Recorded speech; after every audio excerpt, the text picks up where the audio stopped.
Hello, my dear students. So, this is our new chapter, partnership, chapter number 6.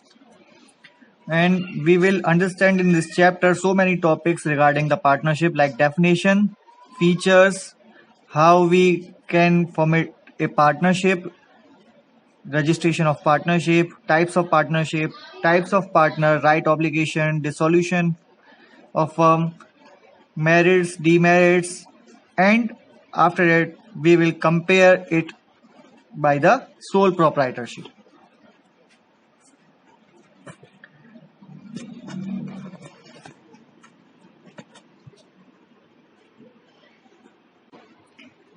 Meaning and definition of partnership.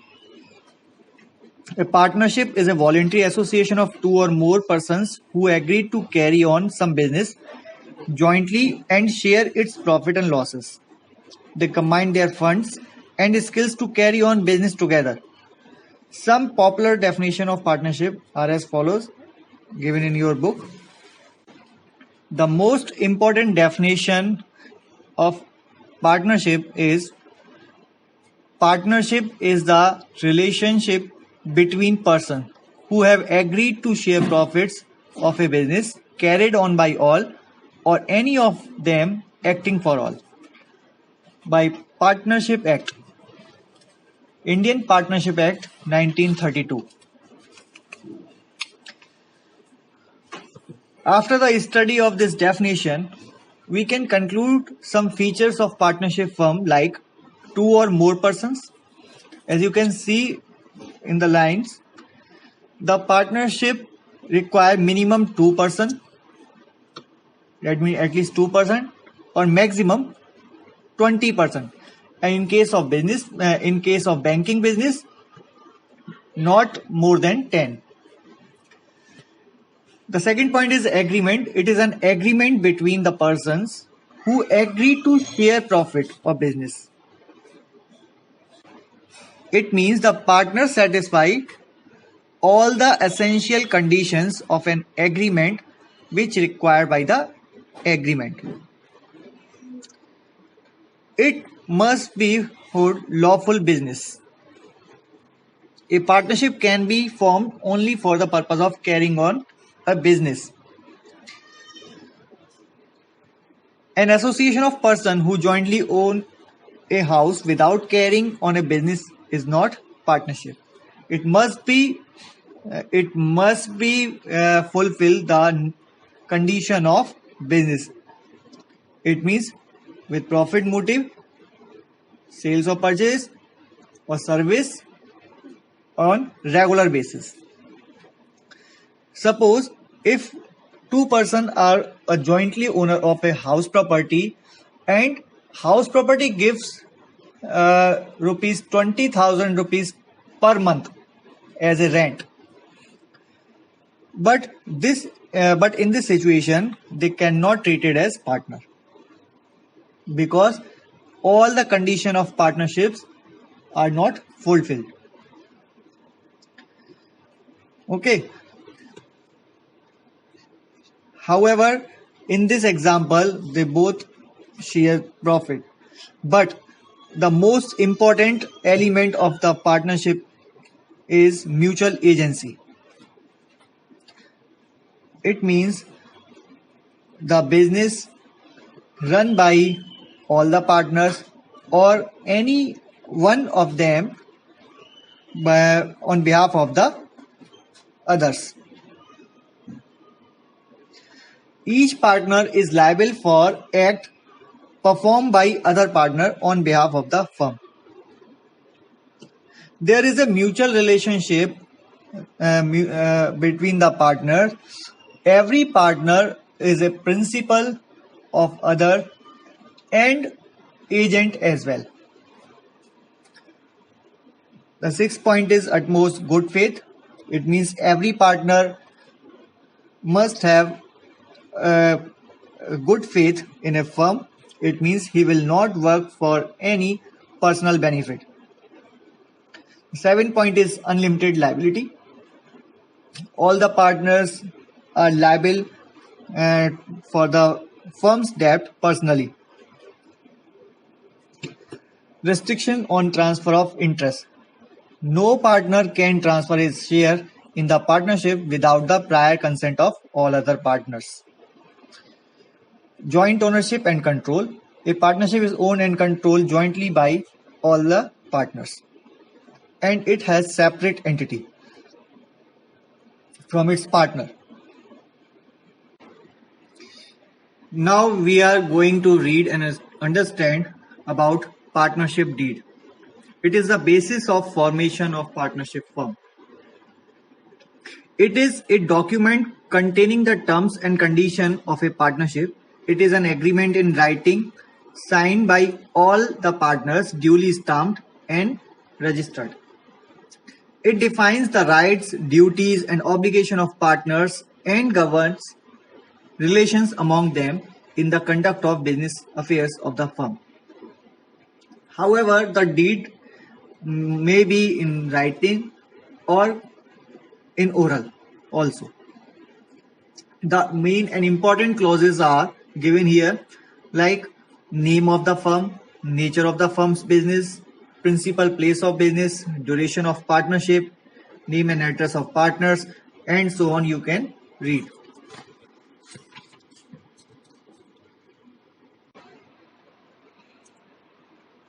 The next topic is registration of partnership.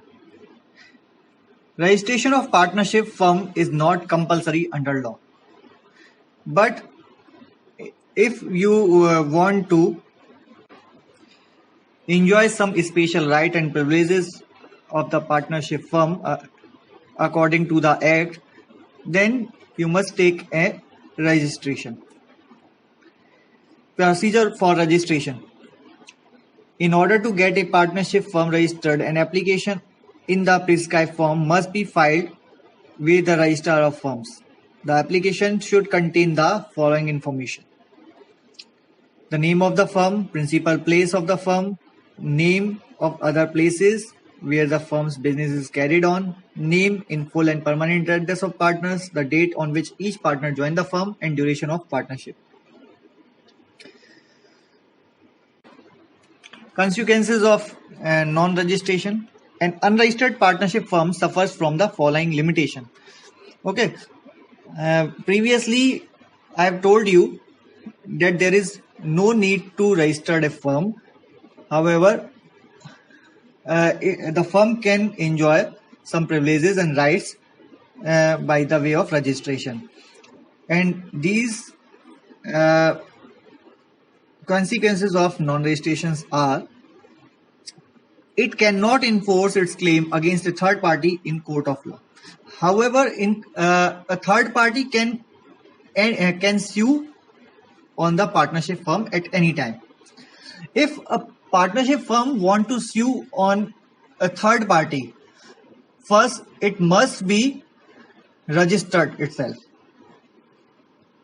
It cannot claim against for any sum exceeding ₹100. If the firm want to claim on a third party less than 100, then it can claim. But in case of the claim exceed ₹100, it must be registered. It cannot file a legal suit against any of its partner, and partners of an unregistered firm cannot file any suit to enforce a right against the firm. A partner of an unregistered firm cannot file a suit against the other partner. In short, you can also say that firm is no more responsible for any kind of act or any kind of business in the absence of registration. But in the absence of registration, a partner, a firm, or a firm for the third party is not eligible to enforce their right prior to the registration. Now the next topic and the last topic for this video: types of partnership. There are 4 kinds of partnership: general partnership, limited liability partnership, partnership at will, and particular partnership. First, general partnership. In a general partnership, the liability of each partner is unlimited. It means that the firm's creditors can realize their dues in full from any of the partners by attaching their personal property. Suppose if the capital of the combined capital of all the partners is less than the debt of the firm by the creditors, then creditors can claim on the personal property of partner for recovering their debt. An exception is made in the case of minor partner whose liability is limited to the amount of his share in the capital and profit of the firm. Underline this from the fourth line. Only a minor is a person who is having limited liability up to the amount invested in the firm. Second point, limited liability partnership. It is a new form of partnership governed by the new Partnership Act, that is Limited Liability Partnership Act 2008. And the main characteristics are as follows. A limited liability partnership must be registered under the Act with a minimum of 2 persons. There is no limit on the maximum number of partners like a joint stock company. An LLP is a body corporate having a separate legal entity and perpetual succession. In an LLP, the liability of partners is limited to their agreed contribution to the LLP. No partner would be liable on account of any unauthorized or independent action of the other partner. An LLP must maintain annual accounts reflect the true and fair views of its state of affairs. The liability of partners and the firm would become unlimited in case the firm or its partner carry out any act with the intention to defraud the creditors or any other person or for any fraudulent purpose. So this is the important topic of the LLP, which is closely related to the general partnership. LLP is the hybrid form of business organization combining feature of both partnership firm and joint stock company. Some features are taken from the joint stock company and some features are taken from the partnership firm, governing by Indian Partnership Act 1932.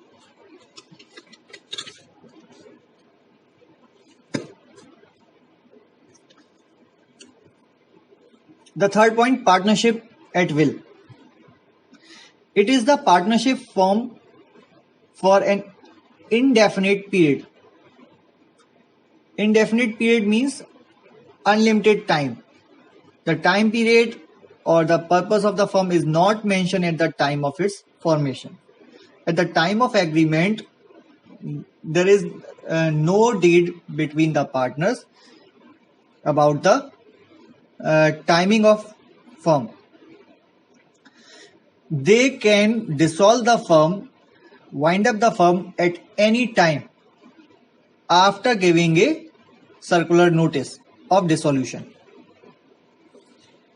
It can be dissolved by any partner by giving a notice to the other partners of his desire to quit the firm. And fourth point, particular partnership. It is a partnership formed for the specific time period or to achieve a specified objective. It is automatically dissolved on the expiry of specified period or on the complete of specific purpose for which it is formed. Okay, so these are the both opposite topics. In case of partnership at will, this is continuous in nature, whereas the particular partnership dissolve at the time after the expiry of the partnership period or after completing the particular task. Okay, so in this video we will read and understand till up to types of partnership.